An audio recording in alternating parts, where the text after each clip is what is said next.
And there is brooms up on the first college semifinal here at US Quidditch Cup 2022. Pass is across to LeBud. LeBud gets it back to Bear Benson on this side. Bear Benson is beat, but has it to number 85, Joe Schmidt. Joe Schmidt does take a step back across the line there. I think that was called the reset use. Gets the shot off, but it is too high on the medium hoop. Yep, Morimoto with the beats there up top really forced Tufts to panic, as well as Merrick Ellis forcing the reset before the missed shot from Tufts. And now here is, as you said, that big time keeper for Creighton, Merrick Ellis.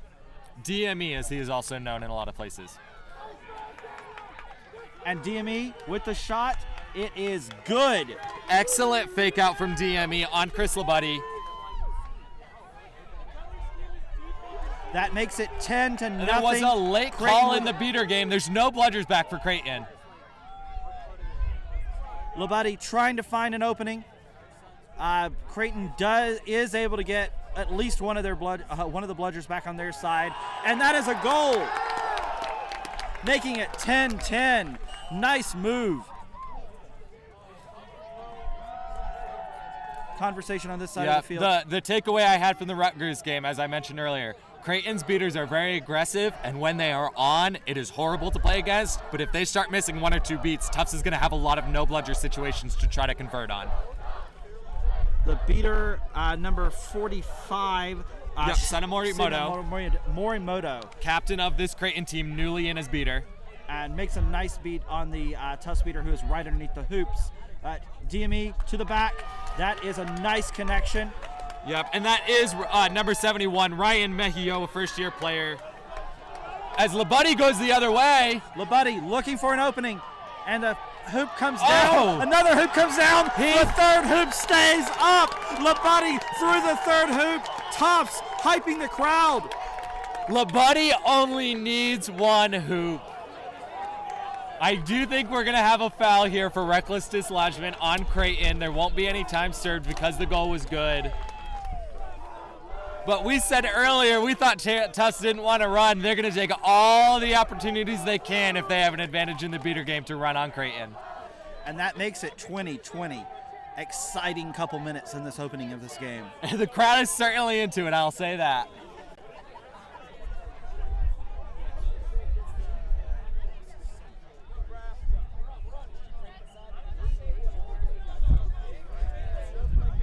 Remount, no call on the play, it looks like.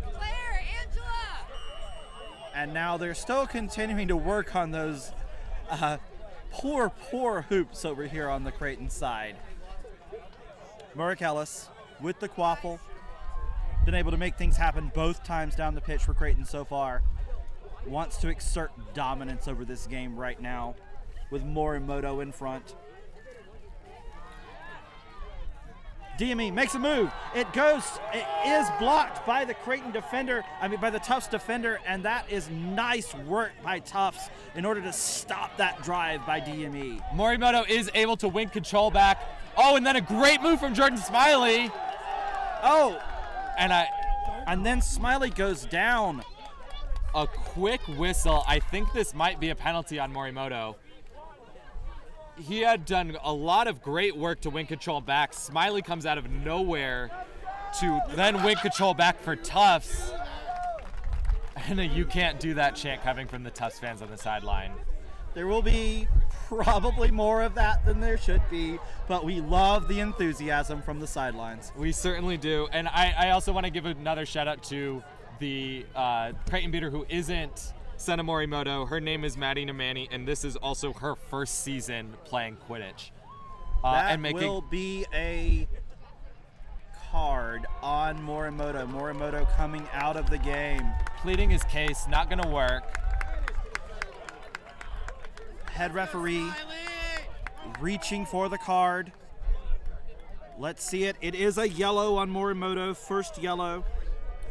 So for any of you those watching who are a little bit new to Quidditch, if a player receives 3 yellow cards in a game, they will then receive a red card, which would mean that they are no longer allowed to play in the game, and a teammate would have to spend 2 full minutes in the penalty box, regardless of how many goals the other team scores. All right. In this case, though, it is just 1 minute in the penalty box or until Tufts can score, but it is a turnover in the bludger game. We just saw a bludger go into the back just then. So this is an excellent opportunity for Tufts to make something happen. Joe Schmidt passes off into the back corner. That's Bear Benson. Bear Benson taken down hard, and there will be another card. There are a lot of assistant referees with hands up. We have too many people standing right in our way right now.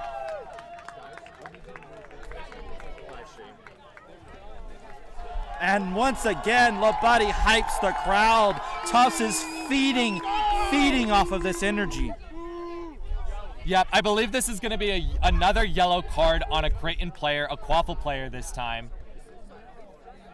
If that is the case, then that will take this Quaffle, which is currently standing at the feet of Merrick Ellis. No, it is not. No call on the play. It is no call, which I think is probably the better call from that contact, but that is something to look out for. All right, so Creighton maybe trying to kill this penalty on their beater Morimoto. If they can hold on to everything, move it slow while still advancing down the pitch. Tufts looking to press. Good block there. Gets it back to DME on the far side, on the close side, goes into the sun, back into the left corner. Looking for an opening, makes a move around Labuddy. Takes a shot. Oh, that's a pass. That is a pass to number 71. Ryan Mejia with the finish there.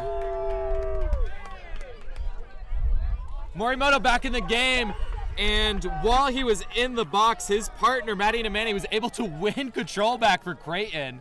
Wow, one beater on the field gets them control when their beater gets out of the box. Yeah, I believe on that last see. Offensive possession for Creighton, she took it away from Daniel Meekum of Tufts. And then Merrick Ellis with the steal on the lackadaisical pass, takes it all the way, makes it 40-20 Tufts. Tufts with a mental error. That is a quick 2-goal swing. That can be very deflating for a sideline. Tufts playing on adrenaline for a moment there, needs to get back into their smart, crisp passing game. Bear Benson looking for an opening, covered by Mayo. Gets around Mayo once, passes back up to Labuddy at the top of the key, makes a juke, makes a move, and hits the goal in the short hoop. Labuddy on fire. And that's what I was talking about. Creighton threw their bludgers away, trying for a press, and Tufts is able to convert against no bludgers back for Creighton. Merrick Ellis wants to respond right here. Has this entire team, this entire game in his hands currently. Substitution in, Max Chang, another rookie, in at the beater game for Creighton. Mayo with the Quaffle now. Looking to give and go. Oh, there's another stop. I believe this might be a delay of game call, blue card. And there is the blue card. The blue card comes out on Mayo for that slow play. And it is now in Labuddy's hands. And Creighton has no bludgers in hand, and Labuddy has just DME to beat. Labuddy does not beat DME. Quaffle on the ground. Schmidt with low contact. Assistant referee with hand up. Play is stopped. Labuddy, Bear Benson converse. Certainly looks like this could come out in Tufts' favor, but I will say from Labuddy, I said just DME to beat. It is a lot easier said than done, and I would have liked him to try to outlet to a teammate instead of trying to go one-on-one with DME there. I think Labuddy will know that for the future. Yes.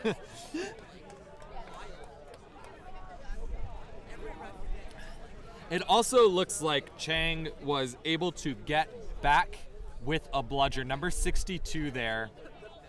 So even if this is a penalty and Tufts receives the Quaffle, their fast break opportunity will now rely on a single pass to the far right. I believe that is Jordan Smiley on the far right side of the pitch. Merrick Ellis goes to the box, has to exchange the keeper headband with a different player who is on the pitch. That's Joe Goulet, now in green.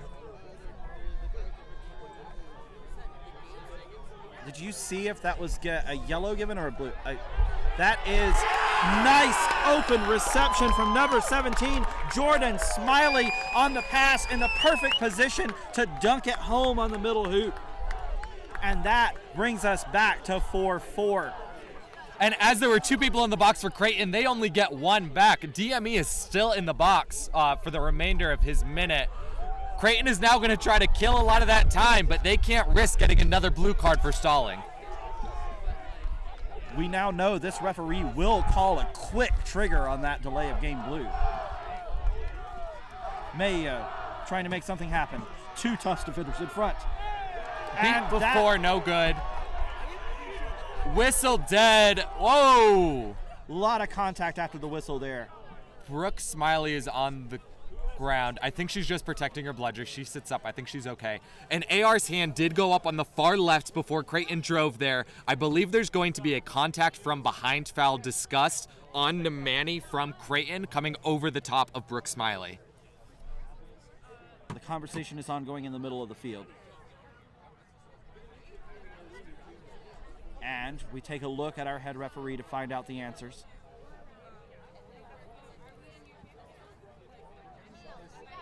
Head referee checking with all the assistants. No foul is called. Players remount. LeBuddy with his hands in Creighton's face. Brooke Smiley ready to release her bludger. And the quaffle gets all the way to the top to goalie.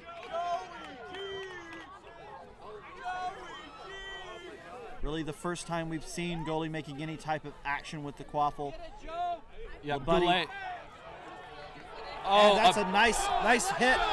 LeBuddy comes away with the quaffle. LeBuddy gonna take it himself. LeBuddy puts it home to put Tufts ahead, 50-40. Unfortunately, Brooke Smiley is injured on the ground here. Their AR hands did go up. There was contact with Chang while she was not in possession of a ball. She's immediately sitting up, so I hope she's okay. And she's immediately standing up.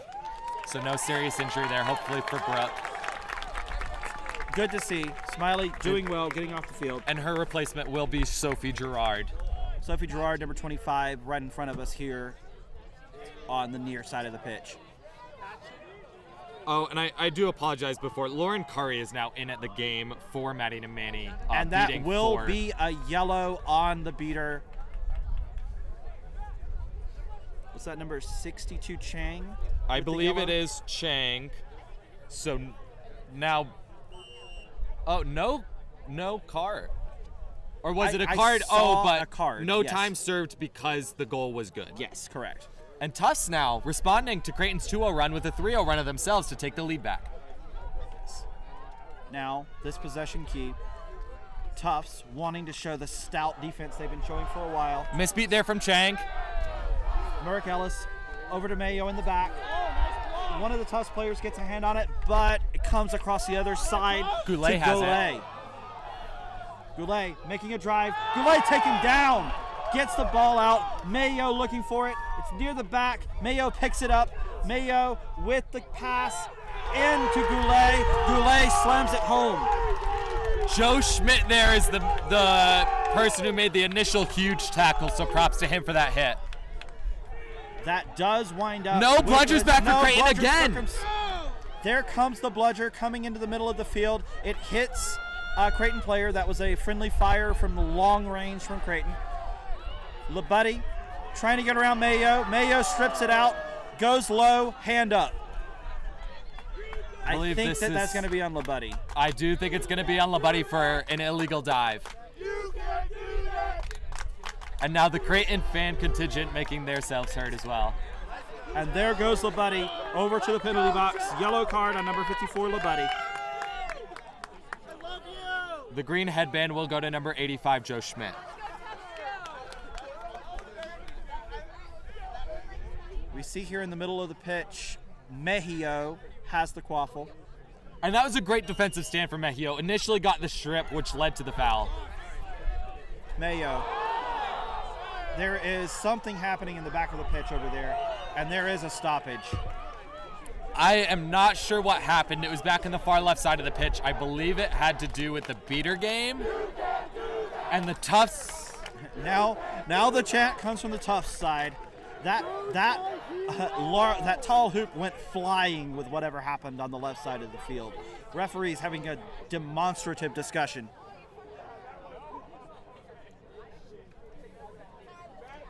And now, HR talking to Chang. Chang getting a talking to. Chang headed to the box once again. What is the card? Creighton fans hoping it's a blue. It is a yellow. Second yellow for Chang. That is 2 quick yellows from Chang. And as I explained earlier in this game, if he receives a third, that would mean that Creighton has a beater in the box for 2 full minutes. So I think after he subs in here, they're going to have to go back to Morimoto. And so, this will give the quaffle to Tufts. The bludgers are on Tufts' side. Bear Benson looking to make something happen. Bear Benson been fairly quiet in the game so far. Gets by a defender and knocks it home. That makes it 60-50. Bear Benson coast to coast through the small hoop. And Chang is immediately called off by his bench. They cannot risk him getting another yellow here. Morimoto back into the game for Creighton, who is sitting on 1 yellow of his own. Merrick Ellis with intensity on his face.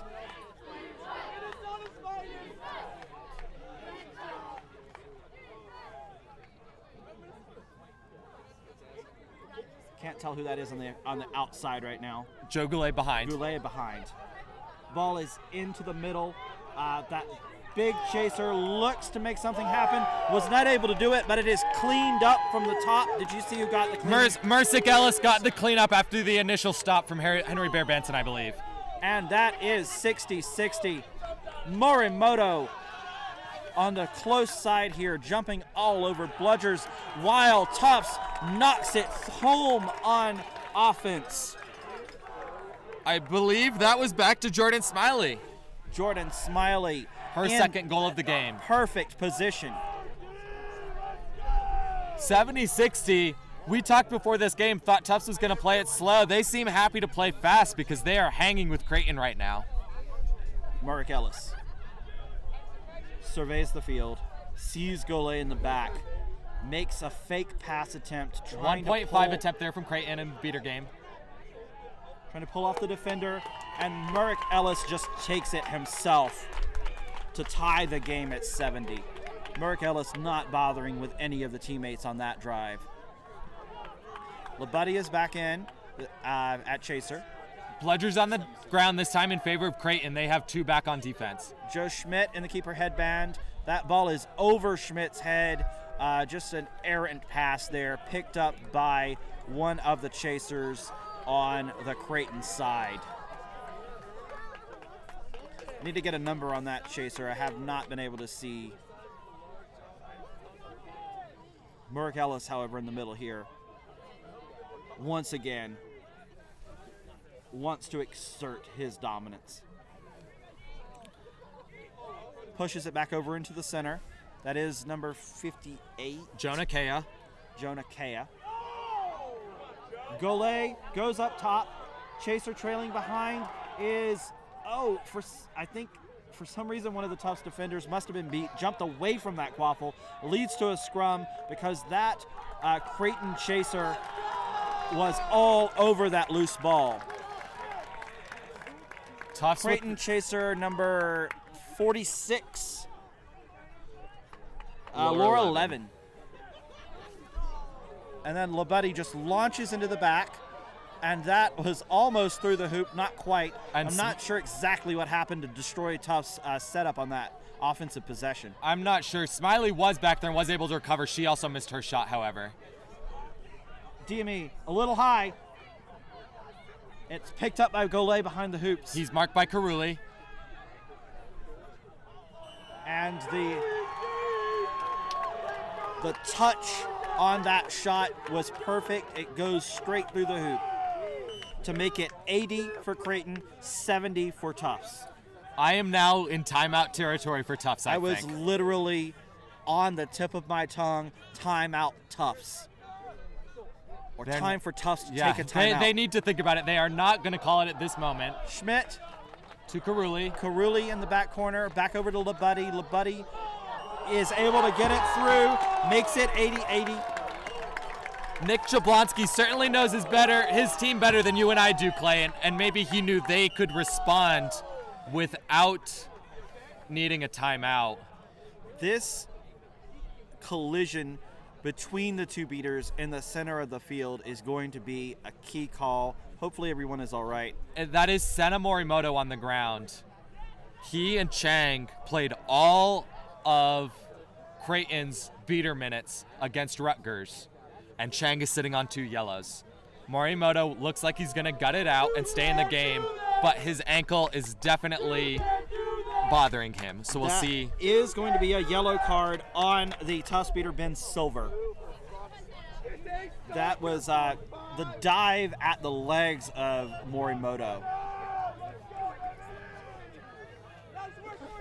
Morimoto is going to have to play a large number of minutes for the rest of this game, so we'll see if that ankle bothers him moving forward. Merrick Ellis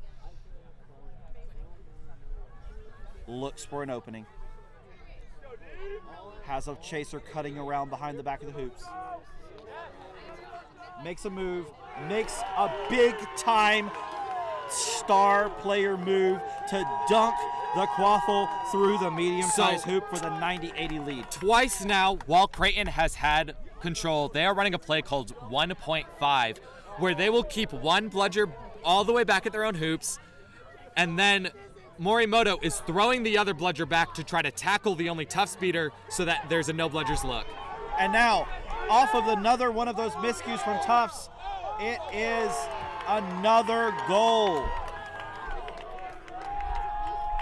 Tufts has no answer for Merrick Ellis currently. No, they don't. And if we were thinking they should call a timeout before, I'm going to double down on that now. A quick 2 goals for Creighton, and they have their first 2-goal lead, I believe, since they were up 4-2. And that is 100-80. Creighton in the lead. Karuli makes a move, gets around a defender. A bludger did hit Karuli before that shot, and it is being called off because discussion. Bludger. Definitely a bludger hit Karuli. I think the discussion is definitely. whether that was a friendly bludger. It is going to be called off. The goal will be called off. It is no good because that was not a friendly bludger. It was a Creighton bludger, and you cannot score after you've been hit. Morimoto over to Merrick Ellis with a chance to put some distance between this Creighton team and this Tufts squad. And there it is. The distance is all in the hands of DME. And for their 3rd goal in a row, Creighton has run 1.5 to perfection on the back of DME. And there is once again a assistant referee discussion. Not sure what this call would be about.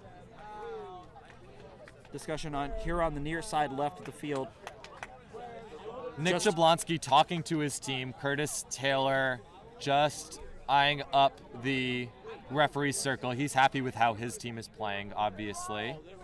Jablonski cannot be happy with these last few minutes.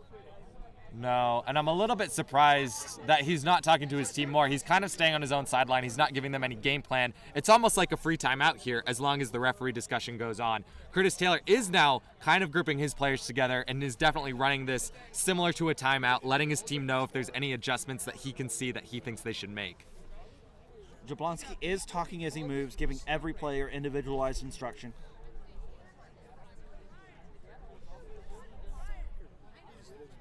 But it's these players out here on the pitch who need to calm down and get back into their game. Right now, it has been all Merrick Ellis. I need some sunscreen. Yeah, I need some sunscreen. My laptop, I've never used sunscreen. Shit's getting real hot. So it looks like the referees have finished up their conversation. We'll see if there's any call on the play. The head referee will explain it to head coach of Creighton, Curtis Taylor, right now.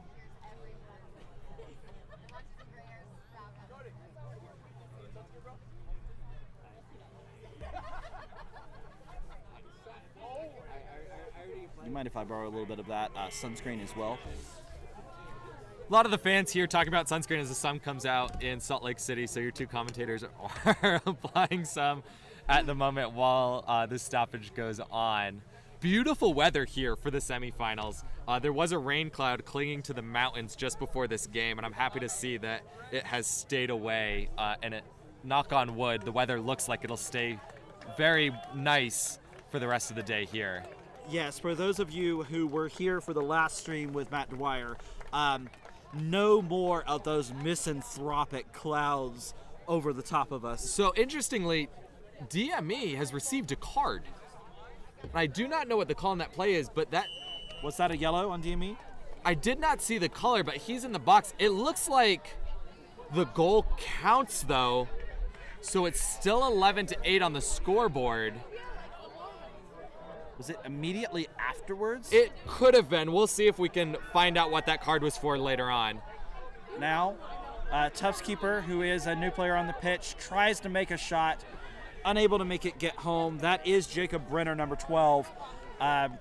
Again, I would have taken a much slower approach if I were Tufts. I think Tufts needs to play a smart precision passing, move it around, get around some of these players, not try to beat them one-on-one. Certainly, and especially with Creighton's best player in the penalty box.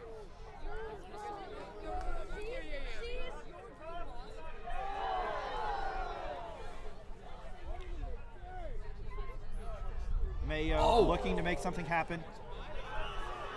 And there is a stoppage of play. Morimoto took another brutal hit. Incidental contact. He went to run 1.5 again as Daniel Meekum was tagging up from his hoop. He turned, he ran exactly to where Morimoto had been when he was originally beat, and I believe it was just an accidental collision where Meekum's full force went right into Morimoto, which knocked him to the ground. I do think it's going to be a card on Meekum, and Morimoto stood up and he looks okay, but that is now 2 big hits he's taken in the last 4 or 5 minutes. We will try to take a look at Morimoto as Morimoto tries to move. As we said, with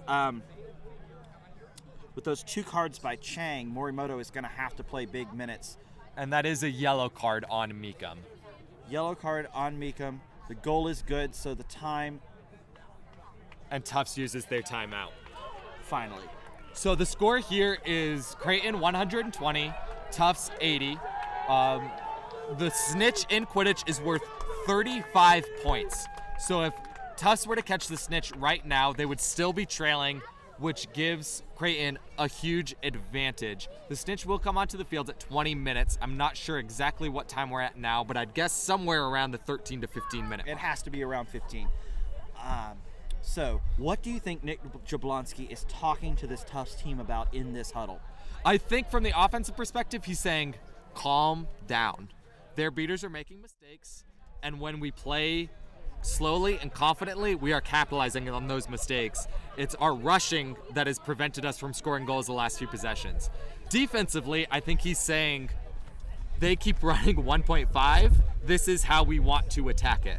Different teams run it different ways. Sometimes you might see a beater pass between 2 beaters. Sometimes you will see whichever beater has the bludger and therefore is going to be tackled do sort of a sidestep around the player who is trying to tackle them, and then they will not be able to be tackled from behind. What Tufts has been doing, which hasn't been working, has been beating Sena Morimoto, the person trying to tackle that Tufts bludger. So we'll see if maybe Morimoto runs that again in the future if Tufts gives him a different look. Yes.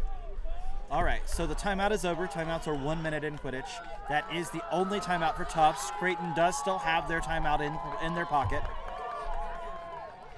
And on the Creighton side of thing, I think Curtis Taylor said, let's run them off the pitch. We are on a huge run. Let's keep it up. And Creighton has the ability to do that.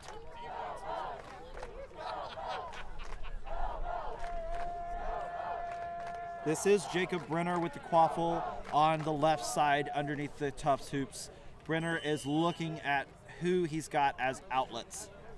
No bludger in hand for Brooke Smiley, the only Tufts beater out there with Meekum in the box. Oh no, Meekum is not in the box because there was a goal. Good, yes. Meekum able to get the 1 bludger back.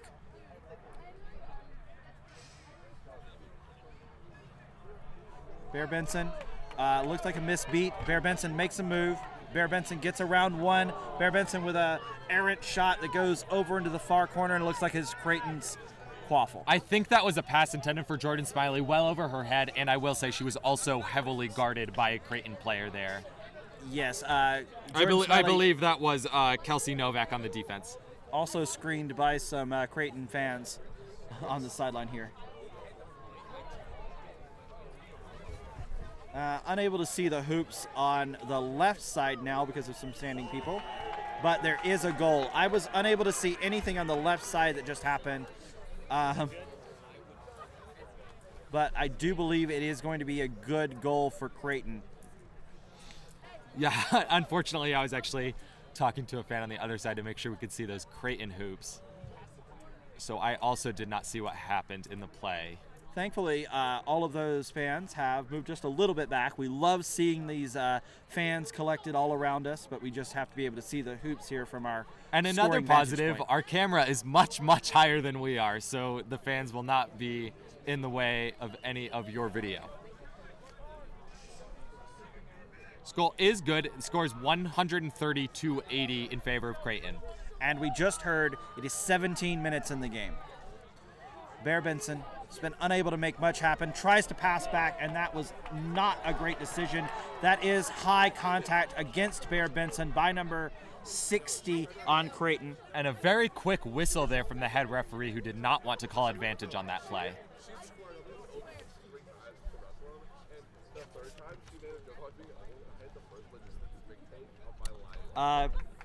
Kawanabrigo is the chaser who hits the box after having contacted Bear Benson's head with one of his arms. And I believe Tufts has won bludger control back as well. Bear Benson passes over to the center. 85 with a shot. Good goal for number 85, Joe Schmidt. That is what Tufts needed. 130-90 with a few minutes to go before the 20-minute mark. Tufts now needs a stop. Tufts needs to stop big time, that is true.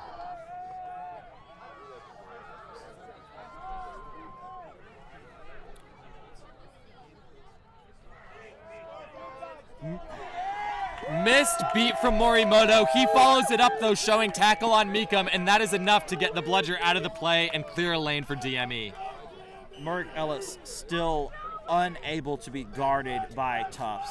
Excellent move there from Morimoto. If you're going to miss your beat, his partner was in a position to go collect it, so he immediately went for the tackle.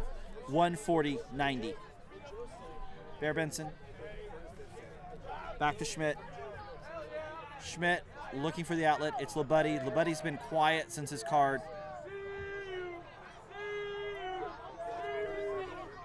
Back to Bear Benson on the outside. Back to Labuddy. Tufts has control here. Let's see if they push their beaters further up the pitch. Same move. Repeat. Rinse. Try to make something happen with the beaters. And shoot on the short hoop and get it through. That is what Tufts needs to do. Switch it up with who you're doing this with and where it finishes, but they need to do that every time. It is 140-100. And Chris Labuddy gets onto the scorecard right after you say he's been quiet since his penalty. He heard me. He did.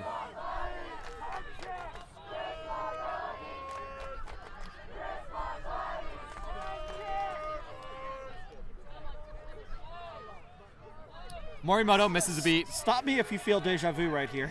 But DME does pass it off to a chaser underneath the hoops this time, and Tufts is able to clean it up. No bludgers for Creighton. No bludgers for Creighton.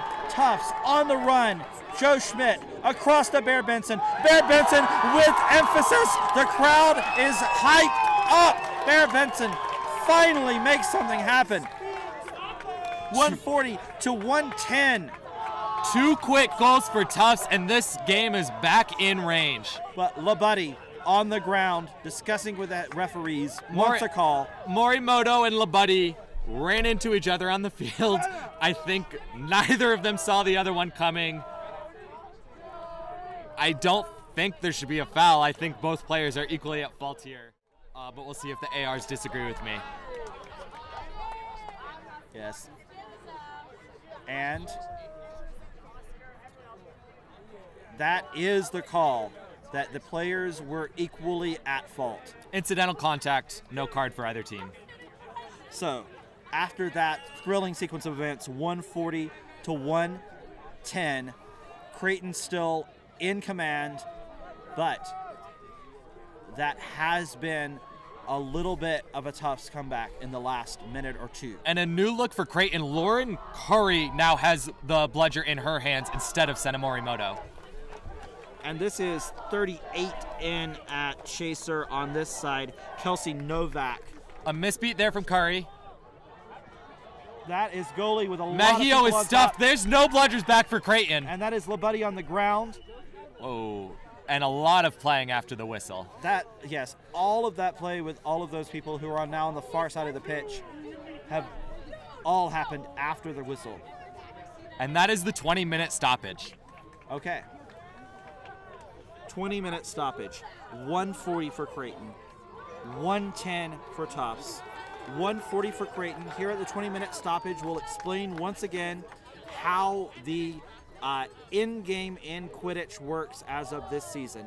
We have a 70-point set score that is set at a 70-point set score set at 70 points above the leading team at the 20-minute mark.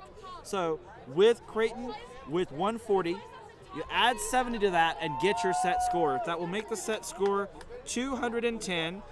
Keegan, if you can check my math, I have had some math issues earlier today. I can confirm that 140 plus 70 is 210, so that will be your set score today. That is very good.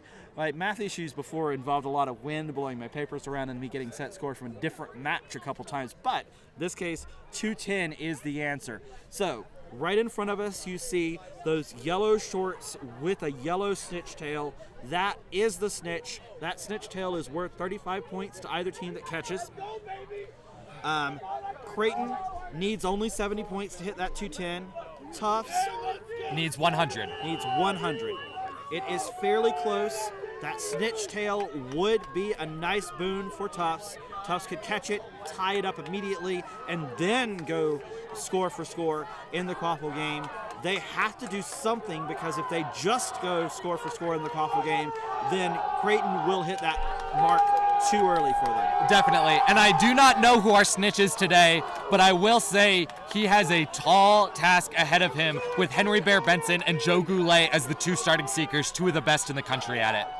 Now, the Quaffle in the hands of Tufts on the far left of the screen. Tufts looking to immediately run. I The see only one of the Creighton bludgers. bludger is on our near side. Curry throws it back, and Morimoto now does have a bludger back on defense. Tufts coming up with both of their bludgers on offense.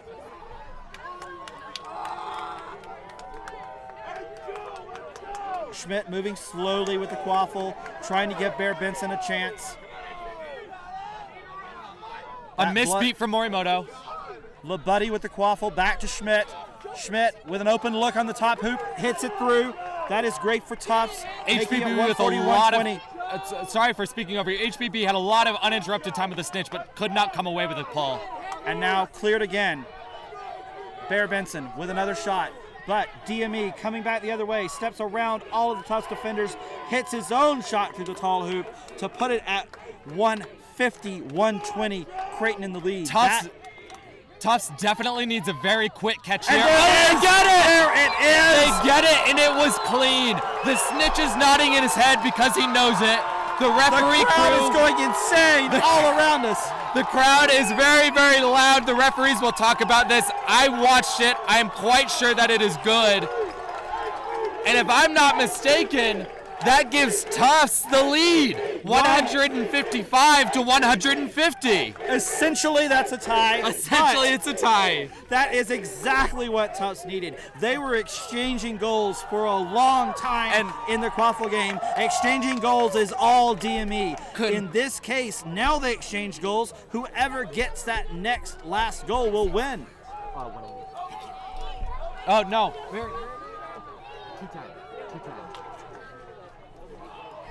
Crucially, the reason I said Tufts needed a quick score is with no bludgers back on defense, I didn't think they were going to have an answer for DME, but that's not a problem for them anymore.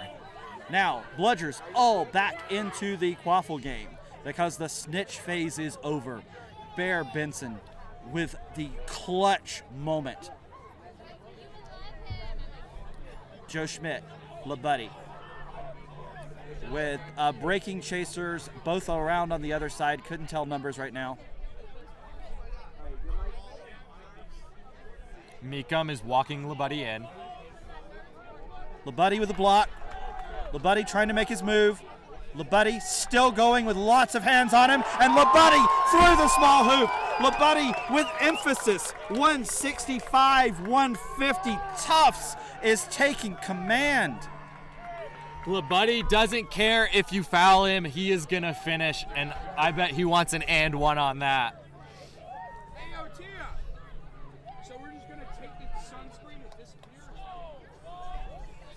Have a domestic incident in front of us. Have not seen a card shown, so although an AR's hand went up for, I believe, contact above the neck, it does not look like a foul was given. All right, here, an essential possession for Creighton. DME still looking for an opening.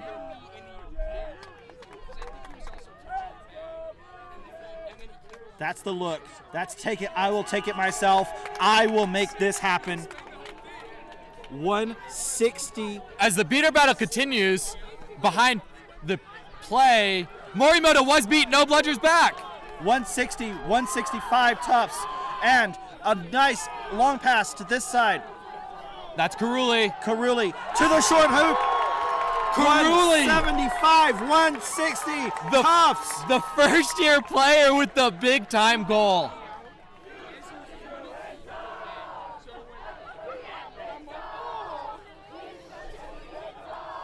The Northeast cannot be contained with the enthusiasm over to our right. 210. 210, set score 210. Merrick Ellis looking to make something happen once again. Passes to the Goulet back. is beat. Goulet is beat immediately. Tufts swarming. No bludgers back again. Bludgers. Big time run. Joe Schmidt. Kari picks up a bludger for Creighton. Karuli all the way across. Oh, block. Big time block for Goulet there. All the Creighton players asking for something, but they are able to take control once again. It is 175 Tufts, 160 Creighton. Merrick Ellis wants to make something happen. His team is way behind him here. I'm a little bit surprised Tufts isn't looking to press. We've got Goulet on the backside, but all the rest of the Tufts team is just trailing the play. Creighton team. Yes, Creighton team, sorry. That is over to Mayo. Mayo back to DME. DME with the touch through the top hoop to make it 175 for Tufts, 170 for Creighton. The next team to score 4 goals will win this game, with the set score being 210. Tufts, LeBuddy, back to Schmidt. Back to LeBuddy. LeBuddy with a nice pass over Karuli. Karuli puts it home through the top hoop. Put that one on the highlight reel. 2 goals in a row for Jacob Karuli. 185 Tufts, 170 Creighton. But the chant here now is he's a freshman. The sideline knows Karuli's a first-year player as well. Merrick Ellis.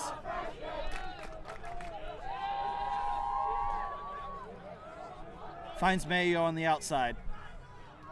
Mayo makes a move, tries to pass to Golay behind, but there was nobody home. It is going to be Tufts Quaffle, but crucially, Creighton was able to win back bludger control on that possession. A great cleanup there by, it was Maddie Namani there with the great cleanup to win control. Joe Schmidt in the middle of the field, beat before that pass, but it does go straight to Creighton. Creighton on a fast break, over to Golay in the back corner. Golay with emphasis. And that was Kelsey Novak who picked that quaffle up and started that fast break. Give her the assist on that one.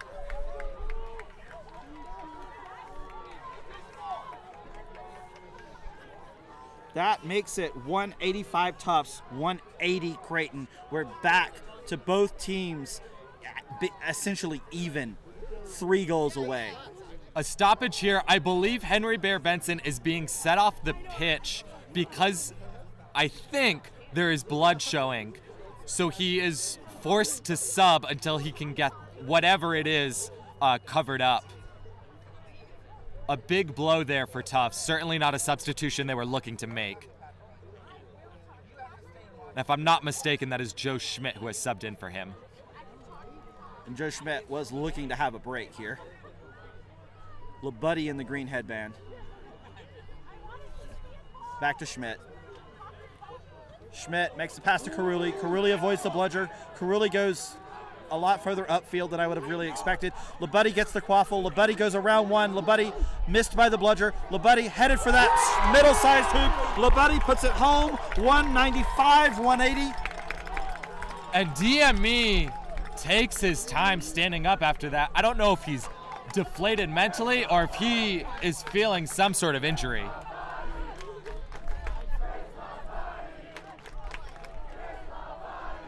Mejio carrying the quaffle down the pitch.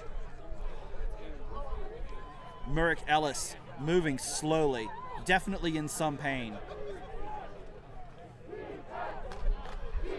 Does take the quaffle, still wants to take this game into his hands, has an open look at the hoops, and just takes it all the way home. That was all Morimoto creating havoc in the bludger game to make sure those bludgers were on the ground and give DME a lane.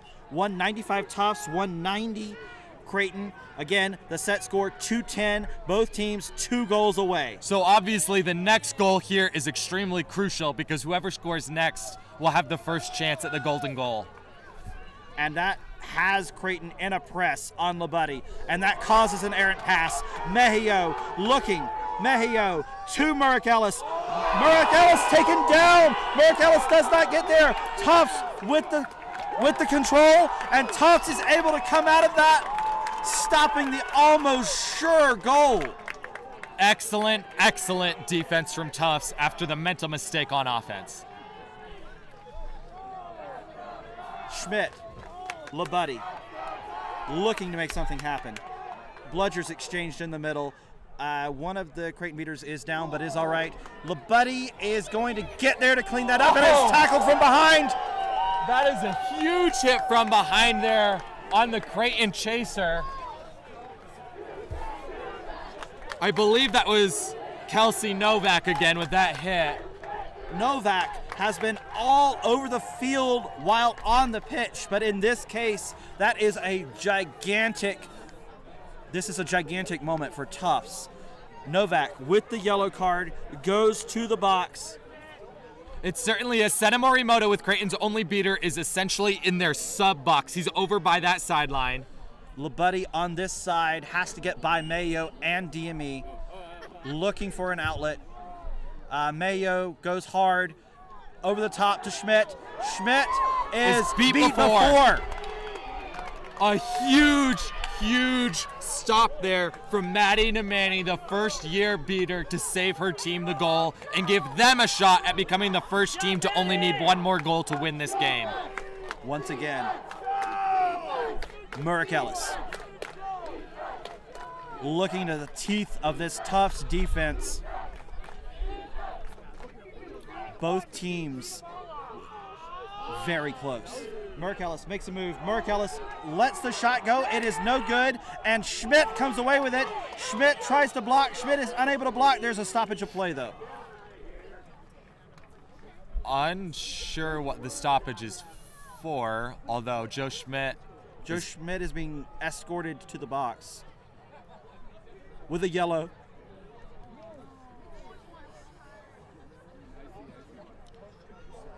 Yellow card on Joe Schmidt. We did not get any information about what the cause of the foul would be.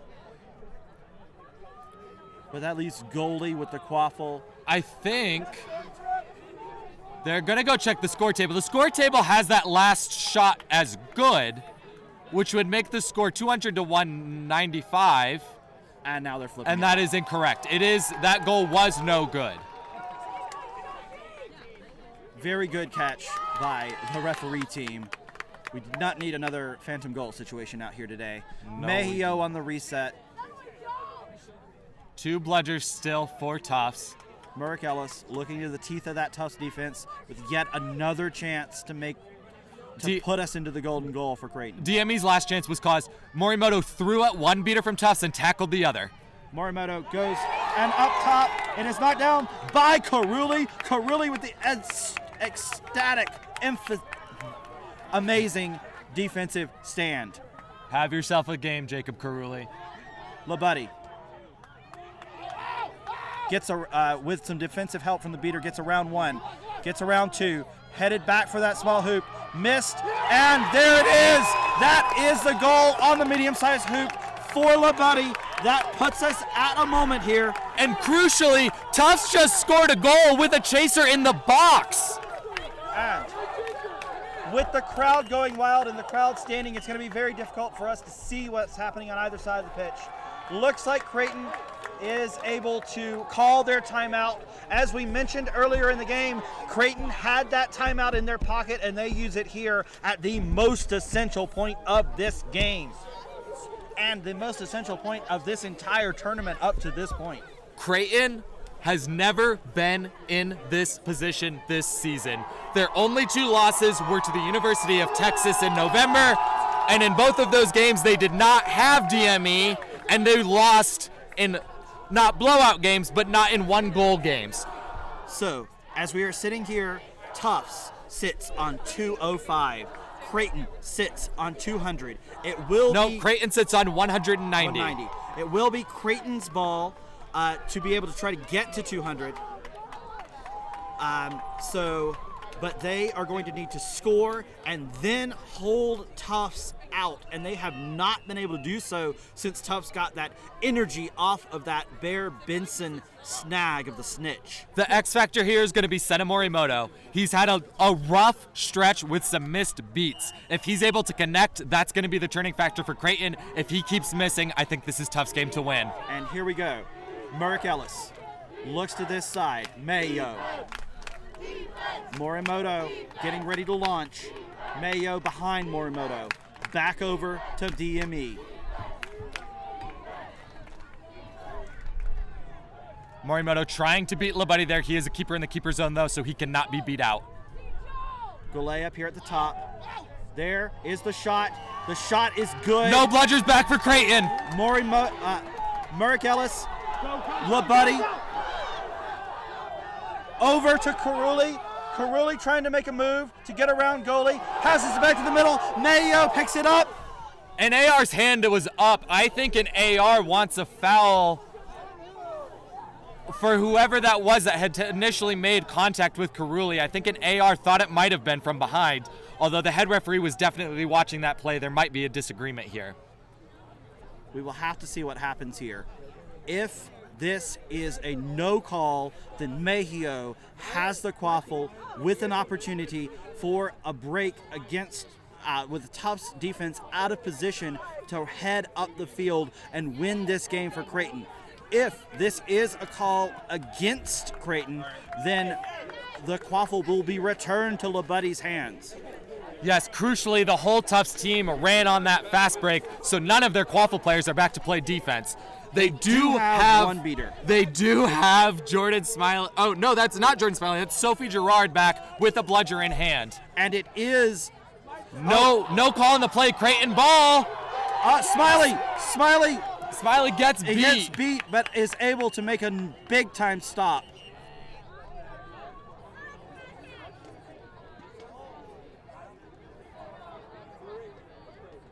The play was blown dead for Smiley's safety when the head referee believed that she might be injured, so she will be forced to sub off here.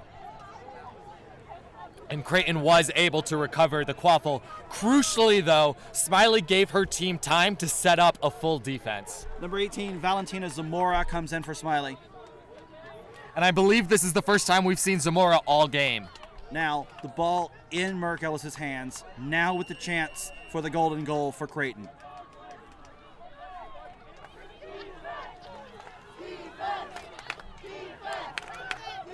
Tufts back, ready. Both bludgers in the zone.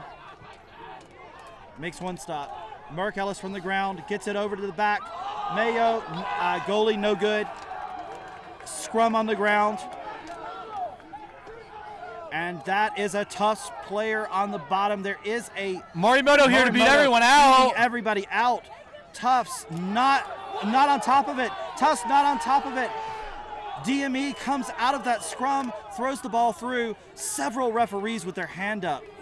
The big question here is when LaBuddy fell on that ball, was he in the keeper zone or not? If he was not eligible to be beat, and that should have been his quaffle. If he was not, then the ball came out because Morimoto was able to make those beats, and DME was free to take the quaffle and hit that shot. And the quaffle is being returned to LaBuddy. No win for Creighton. That is a very unfortunate situation for Creighton. They are returning DME to original position, which does mean that LaBuddy will have to get by these Creighton defenders. And so now Tufts with their second chance to win this game.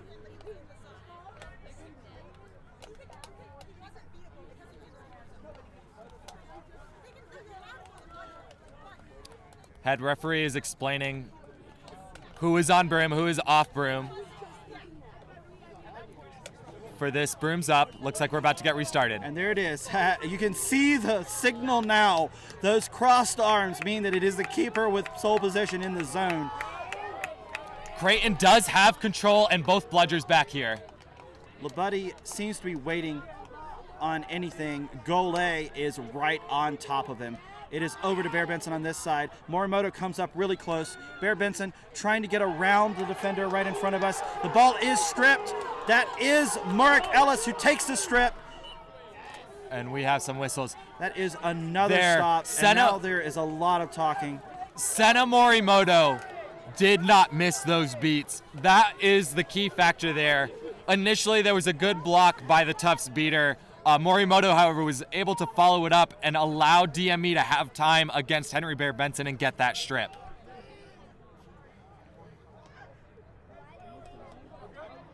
No call on the play. DME in possession of the quaffle. Joe Goulet on the near side.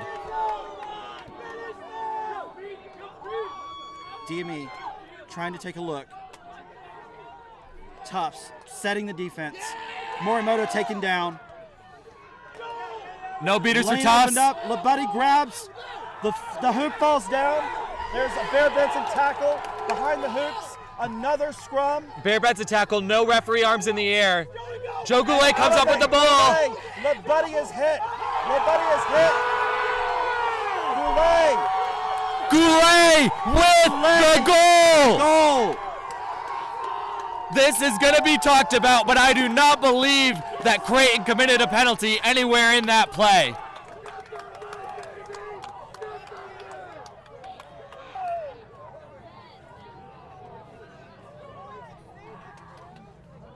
The crowd calming down, realizing that the referees do need to talk this over. I believe, though, the only potential foul on that play would have been on Tufts. And there is the good goal call. That goal from Goulet is good off the assist from Merrick Ellis. A lot of conversation, a lot of issues between Merrick Ellis and the referee crew. Hopefully they'll let that go by the time the next game comes. That was a spectacular game from the biggest rising star in the league, Merrick Ellis, and a spectacular game from this Tufts crew all the way around. Everyone on the pitch left everything they had out there. This Tufts crew with a chance 2 different times to get the golden goal, were not able to convert, and Creighton, on their 3rd chance, able to knock it home for the 210 to 205 win in the semifinal to head into the finals against a team to be determined.